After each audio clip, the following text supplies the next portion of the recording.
कर्मकेन्द्रिक शिक्षार उद्देश्य गुड़िक लेख। एही शिक्षार वैशिष्ट्य गुड़िक उपयुक्त उदाहरण सह वर्णना कर। कर्मकेन्द्रिक शिक्षा द्वारा शिक्षार्थीर केउं सबु दक्षतार विकास हेब वर्णना कर। कर्मकेन्द्रिक शिक्षा कोठारी कमिशन 1964-1966 मसीहा अनुଯାयी कर्मानुभूति को प्रत्येक शिक्षा स्तर में एक अविच्छेद्य अंग भाव में ग्रहण करने निमंते मत व्यक्त करथिले। अपरपक्षरे गांधीजींकर बुनियादी शिक्षा व्यवस्था उत्पादनक्षम कर्म को शिक्षादानर माध्यम भाव व्यवहार करने को सुपारिश करा जायथिला। शिक्षा व्यवस्था कर्म अपेक्षा निष्क्रिय पुस्तक लब्ध ज्ञानर अधिक मर्यादा, वृत्ति शिक्षार अभाव एवं सर्वोपरि शिक्षा और जातीय जीवन मध्य विराट व्यवधान थिबार लक्ष्य करी शिक्षा व्यवस्था रे परिवर्तन आणाजिबा जरूरी बोली गांधीजी मत व्यक्त करथिले। गांधीजी मतरे कौनसी एक धंदा माध्यम शिशुर मानसिक, दैहिक और आध्यात्मिक विकास साधित होता है। तेणु से शिक्षा को एक उत्पादन धर्मी शिल्प केन्द्रिक प्रक्रिया बोली अभिहित करथिले। तेणु कर्म को शिक्षार माध्यम रूपे गांधीजी शिक्षानीति स्वीकार करा जायथिला, कारण यह भारतीय ग्राम्य जीवन को विशेष भाव स्पर्श करथिला। गांधीजी जातीय शिक्षा व्यवस्था को आत्मनिर्भरशील और स्वावलंबी करने को प्रयास करथिले। विभिन्न शिक्षानीति और पाठ्यक्रम दलील रे उत्पादनक्षम कर्म को शिक्षण शिक्षादानर एक माध्यम भाव विवेचना करा जायछि।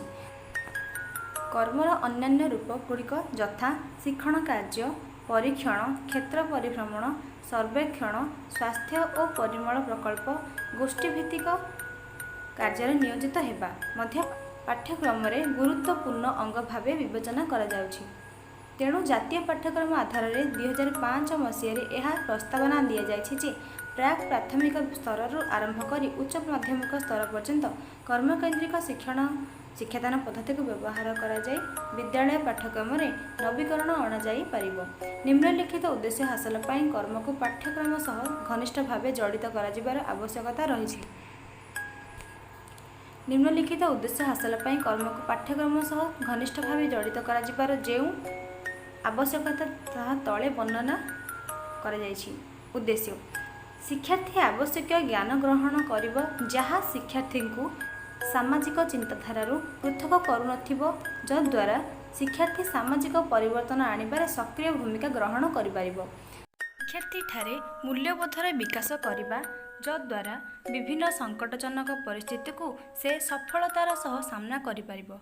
विशेष करी विभिन्न प्रकार गोष्ठीगत कार्यक्रम रे अन्य मानक सह मिसी कार्य करिवार कौशल हासिल करिबो। शिक्षार्थी ठारे बहुमुखी कौशलर विकास होई पारिबो, जेउ गुडिक परिवर्तित समाज रे शिक्षार्थीर सामाजिक और अर्थनैतिक विकास क्षेत्र में सहायक होई पारिबो।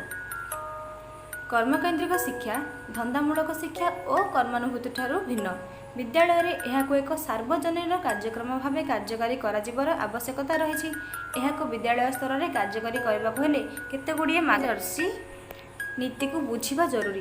सेही मार्गदर्शी नीति गुड़ी को निम्न रे वर्णना करा जायछि। प्रथमतः देखिबा कर्मकेन्द्रिक शिक्षार मौलिक वैशिष्ट्य। प्राक प्राथमिक उच्च माध्यमिक पर्यंत समस्त स्तर में उत्पादनक्षम कर्म और कर्मर अन्यान्य रूप यथा परीक्षण, सर्वेक्षण, सामाजिक कार्यकलाप, क्षेत्र परिभ्रमण आदि को शिक्षण शिक्षादान प्रक्रियार माध्यम रूपे व्यवहार करा। उदाहरण गोटे श्रेणी रे मनेकर रोगी सेवा संबंधी शिक्षादान कले प्रथमतः शिक्षार्थी माने डाक्तरखाना उपरे धारणा पाइबे। शिक्षार्थी मानकु डाक्तरखाना नहीं डाक्तरखाना उपरे प्रत्येक धारणा पाइबाकू बा पाइबारे साहाय्य करबा द्वारा जद्वारा क्षेत्र परिभ्रमण और सर्वेक्षण कार्यटी संपूर्ण हेब। तत्सहित शिक्षार्थी सह एभली एक परिस्थिति सृष्टि करबाकू हेब जेपरि हठात कौनसी व्यक्तिଙ୍କର मुंड बुले पड़ीजा फली एही समय रे शिक्षार्थी माने निश्चय उक्त व्यक्ति को साहाय्य करने को चेष्टा करेंगे। यह द्वारा सामाजिक कार्यकलाप कार्यटी संपूर्ण हो पारिबो एवं परिशेष सेवा संबंधी और डाक्तरखाना को आधार करी विभिन्न प्रश्नपत्र प्रस्तुत करी शिक्षार्थी को परीक्षा कर जानिबा, जद्वारा परीक्षण कार्यटी संपूर्ण भाव में संपादित हो पारिबो। दैनंदिन जीवन में परिस्थिति शिक्षार्थी विभिन्न प्रकार उत्पादनक्षम कार्य कर्म सामिल हो ज्ञान आहरण करने संगे संगे ताठारे कौशल विकास, मूल्यबोधर विकास, सृजनशीलता ଜଟିଳ ଚିନ୍ତନ ତଥା ଅନ୍ୟାନ୍ୟ ସାଧାରଣ ଦକ୍ଷତା ସମୂହର ବିକାଶ ହେବ।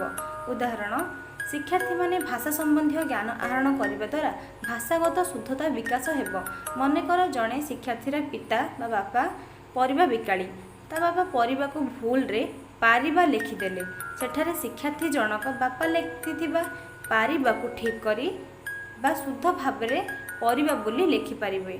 ତତ୍ସହିତ ନିଜ ବାପାକୁ ଏହି ସମ୍ବନ୍ଧୀୟ ଜ୍ଞାନ ବାଣ୍ଟି ପାରିବେ। ଏହିଭଳି ଭାବରେ ଶିକ୍ଷାର୍ଥୀଟି ଦୈନନ୍ଦିନ ଜୀବନରେ ଶୁଦ୍ଧ ଭାଷାର ପ୍ରୟୋଗ କରିପାରିଲା। ଏହାଦ୍ୱାରା ସେ ଶୁଣିକି ବା ବୁଝିକି ଗ୍ରହଣ କରିଥିବା ଜ୍ଞାନର ବିକାଶ ଲାଭ ହେଲା। ସେ ବା ଶିକ୍ଷାର୍ଥୀଟି କୌଶଳରେ ପ୍ରୟୋଗ କରିପାରିଲା। ମୂଲ୍ୟବୋଧର ବିକାଶ ହେଲା। ସୃଜନଶୀଳତାର ବିକାଶ, ଜଟିଳ ଚିନ୍ତନ ତଥା ଅନ୍ୟାନ୍ୟ ସାଧାରଣ ଦକ୍ଷତା ସମୂହର ବିକାଶ ଘଟିଲା। କର୍ମ ଓ ବିଷୟ ସମ୍ବନ୍ଧୀୟ ଜ୍ଞାନକୁ ସମ୍ପର୍କିତ କରିବା ବେଳେ ଶିକ୍ଷାର୍ଥୀଠାରେ ଥିବା ମୂଲ୍ୟବୋଧର ରୂପରେଖ କିପରି ଅଧିକରୁ ଅଧିକ ବିକଶିତ ହୋଇପାରିବ ତାକୁ ଲକ୍ଷ୍ୟ କରାଯିବ। ଉଦାହରଣ, ଜଣେ ଶିକ୍ଷାର୍ଥୀକୁ ଗଣିତ ଶିକ୍ଷାର ସୁଫଳ ଶିଖାଇଲେ। ଶିକ୍ଷାର୍ଥୀ ଜଣଙ୍କର ବାପା ଜଣେ ପାନ ଦୋକାନୀ। ଦୋକାନରେ ଶିକ୍ଷାର୍ଥୀ ଜଣକ ଥିବା ସମୟରେ କିଛି ଲୋକ ପାନ ଏବଂ ଚା କିଣିଲେ। ଉକ୍ତ ସମୟରେ ଶିକ୍ଷାର୍ଥୀଟି ସେଠାରେ ଯୋଗଫଳ ପ୍ରୟୋଗ କରିବ। ମନେକର ପାନର ଦାମ 3 ଟଙ୍କା ଏବଂ ଚା'ର ଦାମ 5 ଟଙ୍କା। ତେବେ ସେ 3 ଓ 5ର ଯୋଗ କରି ଜାଣିପାରିବ ଯେ 8 ଟଙ୍କା ବା ମୋଟ 8 ଟଙ୍କା ହେଲା। ତେବେ ଏହିପରି ଭାବରେ ଶିକ୍ଷାର୍ଥୀ ଜଣକର ଯୋଗଫଳରେ ଅଧିକରୁ ଅଧିକ ବିକଶିତ ହୋଇପାରିଲେ ଏବଂ ମୂଲ୍ୟବୋଧର ରୂପରେଖ ଅଧିକ ବିକଶିତ ହେବ। ଏହାଦ୍ୱାରା କର୍ମ ସହ ବିଷୟବସ୍ତୁଟି ଜଡ଼ିତ ହୋଇପାରିଲା। 4. ପିଲାମାନଙ୍କୁ ବିଭିନ୍ନ କାର୍ଯ୍ୟରେ ନିୟୋଜିତ କରିବା ପାଇଁ ବିଦ୍ୟାଳୟରେ କାର୍ଯ୍ୟସ୍ଥଳୀ ବା ୱାର୍କ ପ୍ଲେସ୍ ପ୍ରସ୍ତୁତ ହେବା ଆବଶ୍ୟକ। ବିଦ୍ୟାଳୟରେ ଏ ପ୍ରକାର ସୁବିଧା ନଥିଲେ ନିକଟବର୍ତ୍ତୀ ଅଞ୍ଚଳରେ ଥିବା ସୁବିଧା ସୁଯୋଗଗୁଡ଼ିକୁ ବିଦ୍ୟାଳୟର କର୍ତ୍ତୃପକ୍ଷ ଚିହ୍ନଟ କରିବେ ଓ ଶିକ୍ଷାର୍ଥୀମାନଙ୍କୁ ସେଗୁଡ଼ିକୁ ପର୍ଯ୍ୟବେକ୍ଷଣ କରିବାକୁ କହିବେ। ଶିକ୍ଷାର୍ଥୀମାନେ ଏହି କାର୍ଯ୍ୟସ୍ଥଳୀରେ ନିୟୋଜିତ ହୋଇ ଆବଶ୍ୟକୀୟ ଜ୍ଞାନ ଓ କୌଶଳ ହାସଲ କରିପାରିବେ। ଉଦାହରଣ, ବିଦ୍ୟାଳୟରେ ବୃକ୍ଷରୋପଣ କାର୍ଯ୍ୟ କରିବା, ଯାହାଦ୍ୱାରା ଶିକ୍ଷାର୍ଥୀମାନେ ପର୍ଯ୍ୟବେକ୍ଷଣ କାର୍ଯ୍ୟଟି କରିପାରିବେ ଏବଂ ଜ୍ଞାନ ଓ କୌଶଳ ହାସଲ କରିବେ।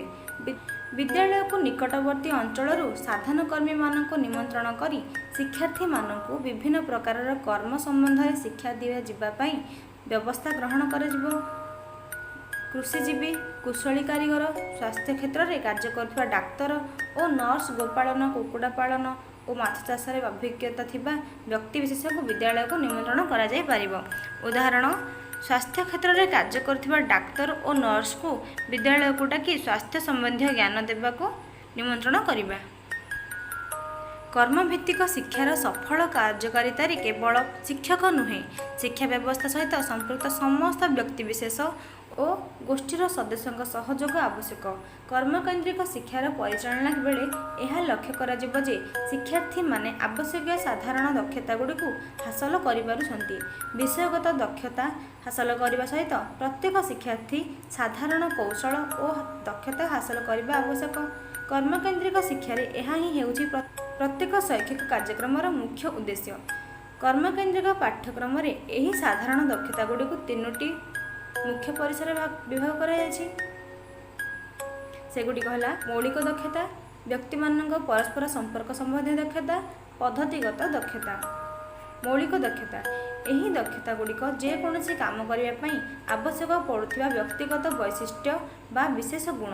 ଏଗୁଡ଼ିକ ହେଲା ଜଟିଳ ଚିନ୍ତନ, ସୃଜନାତ୍ମକ ଚିନ୍ତନ, ଗାଣିତିକ ସାମର୍ଥ୍ୟ, କାମ କରିବା ପାଇଁ ଅଭିପ୍ରେରଣା, କାମ କରିବାର ପଦ୍ଧତିକୁ ବୁଝିବା ଇତ୍ୟାଦି। ଏହିସବୁ ବ୍ୟକ୍ତିଗତ ମୌଳିକ ଦକ୍ଷତା ଯେଉଁ ଶିକ୍ଷାର୍ଥୀ ଯେତେ ଆହରଣ କରିଥାଏ, କୌଣସି କର୍ମ କରିବାରେ ସେ ସେତେ ଅଧିକ ସମର୍ଥ। ତେଣୁ କର୍ମକେନ୍ଦ୍ରିକ ଶିକ୍ଷା ପାଇଁ ପ୍ରତ୍ୟେକ ଶିକ୍ଷାର୍ଥୀଠାରେ ଏହି ମୌଳିକ ଦକ୍ଷତାଗୁଡ଼ିକର ବିକାଶ ଘଟିବା ଜରୁରୀ। ବ୍ୟକ୍ତିମାନଙ୍କ ସହ ପରସ୍ପର ସମ୍ପର୍କ ସମ୍ବନ୍ଧୀୟ ଦକ୍ଷତା, ଯେକୌଣସି କାର୍ଯ୍ୟର ସାମାଜିକ ଦିଗ ସହ ସମ୍ପୃକ୍ତ ଦକ୍ଷତାଗୁଡ଼ିକ ଏହାର ଅନ୍ତର୍ଭୁକ୍ତ। କାମ କରିବା ପାଇଁ ମନୋବୃତ୍ତି, ସାମାଜିକ କୌଶଳ, ଭାବ ବିନିମୟ କୌଶଳ, ଅନ୍ୟକୁ ବୁଝିବାର କ୍ଷମତା, ଅନ୍ୟମାନଙ୍କ ସହ ମିଳିମିଶି କାମ କରିବା, କାର୍ଯ୍ୟ କରିବା ସମୟରେ ଭିନ୍ନ ଦାୟିତ୍ୱ ତୁଲାଇବା ଦକ୍ଷତାଗୁଡ଼ିକ ଶିକ୍ଷାର୍ଥୀଙ୍କୁ ଯେକୌଣସି କାର୍ଯ୍ୟ ସମ୍ପାଦନ କରିବାରେ ସହାୟକ ହୋଇଥାଏ। ବିଦ୍ୟାଳୟର ବିଭିନ୍ନ କାର୍ଯ୍ୟକ୍ରମ ମାଧ୍ୟମରେ ଏହି ଦକ୍ଷତାଗୁଡ଼ିକର ବିକାଶ ପାଇଁ ପ୍ରଯତ୍ନ କରାଯିବା ଆବଶ୍ୟକ। ପଦ୍ଧତିଗତ ଦକ୍ଷତା ବିଭିନ୍ନ ପରିବର୍ତ୍ତିତ ପରିସ୍ଥିତିରେ କାର୍ଯ୍ୟ କରିବାର ଦକ୍ଷତା ବିକାଶ ହେବା ଅତି ଗୁରୁତ୍ୱପୂର୍ଣ୍ଣ। ଭିନ୍ନ ଭିନ୍ନ ପରିସ୍ଥିତିରେ କିପରି ଶିଖିଥିବା ଜ୍ଞାନ ଓ କୌଶଳକୁ ବ୍ୟବହାର କରିପାରିବ, ନୂତନ ବ୍ୟବସ୍ଥାରେ କିପରି ନିଜକୁ ଖାପ ଖୁଆଇ ଚଳିବାକୁ ହେବ ତାହା ଜାଣିବା ପ୍ରତ୍ୟେକ ଶିକ୍ଷାର୍ଥୀଙ୍କ ପାଇଁ ଆବଶ୍ୟକ। ଏହି ସବୁ ଦକ୍ଷତା ଶିକ୍ଷାର୍ଥୀଙ୍କୁ ବିଭିନ୍ନ ପରିସ୍ଥିତିରେ କର୍ମ କରିବାରେ ସହାୟକ ହୋଇଥାଏ।